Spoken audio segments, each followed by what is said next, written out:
Hey everyone, it's Desy Cheng, and this past weekend I just took the brand new Canon EOS R5 for a little test spin at a wedding.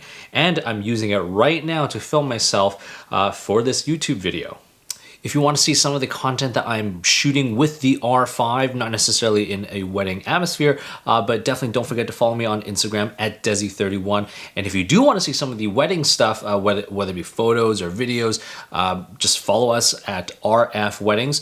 The link will be down in the description below. Now for this wedding, I came on as a third shooter. I wasn't really required. However, I just came on because I really wanted to test out the IBIS as well as the 4K 60p of the camera. And I will have to say that, it didn't overheat on me because I guess I didn't shoot that much footage. But I will have to say I was very impressed with it. And I will share with you guys both videos. The first video I'll show you guys is just the R5 only. And then the last video at the very end is I'll show you how it cut together with the rest of the footage from the actual shooters. And they shot with the Sony A7iii III. So the reason why I shot 4K 60p in the IPB mode is because I think that is the best format to shoot in when you're doing event style shooting. It's because your file sizes are just going to be much smaller than the other modes. So while doing my testing, I only shot with the Canon RF28-70 f2 as well as the 70-200 EF Mark III. So those are the only two lenses I used, and I did everything completely handheld, no gimbal, nothing, and no stabilization in post. I shot everything in C-Log and I color graded in Premiere using mostly Potato Jet's LUT. And to answer your big question, no, it did not overheat, but again, I was only shooting for I was there for about an hour and a half, and I was just doing some small clips here and there. So without further ado, here is the Canon EOS R5 handheld.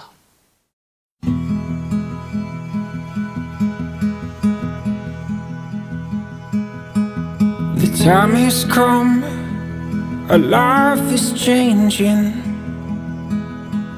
Getting used to all this rearranging. You and me, we're here together. We'll take it on, no matter this weather. This chapter has ended, let a new one begin.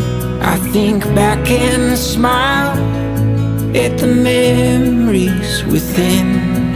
Yeah, ooh, we found our way through the dark, yeah, ooh, and made a map of the stars, yeah, ooh, together we conquered the unknown. We reached our milestones and we found our way. A new day, a new adventure. As the sun rises in all its splendor, come what may, we're not alone, making memories of our own. This chapter has ended, let a new one begin. I think back and smile at the memories within. Hey! Oh, oh, we found our way through the dark. Hey! Oh, oh, we made a map of the stars. Hey! Oh, oh, together we conquered the unknown. We reached our milestones and we found our way back home.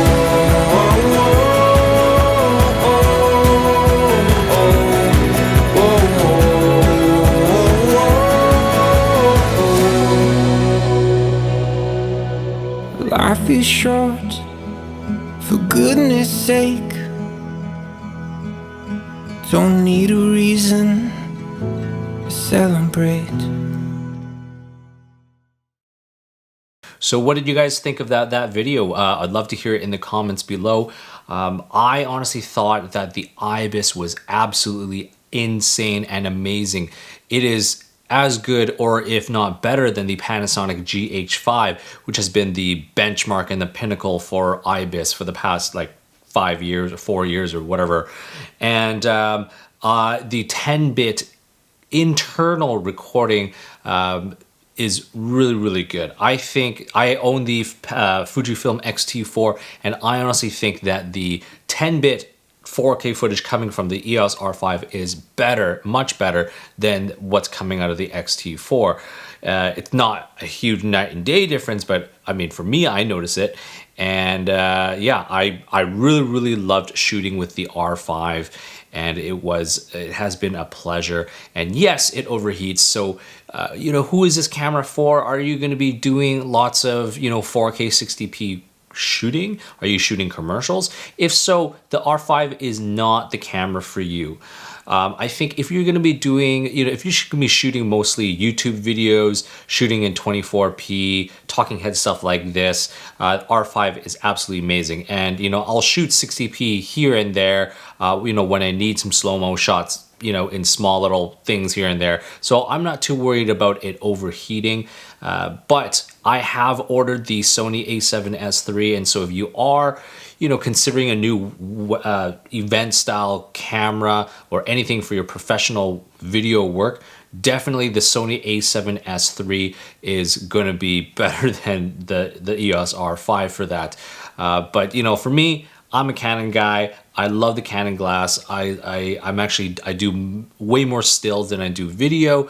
So for me, the Canon EOS R5 makes sense. But I do also have the A7S III on order as well. If you guys want to see content and more content coming out, definitely don't forget to like and subscribe. And don't forget to follow me on Instagram at Desy31.